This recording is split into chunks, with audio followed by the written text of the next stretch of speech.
Maraming tao kailangan ng kaligtasan ng kanilang kaluluwa.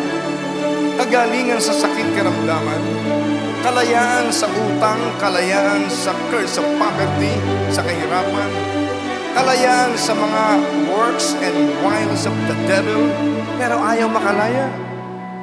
You tell your God yung kailangan mo. Lahat ng imposible sa tao ay posibleng lahat sa Diyos.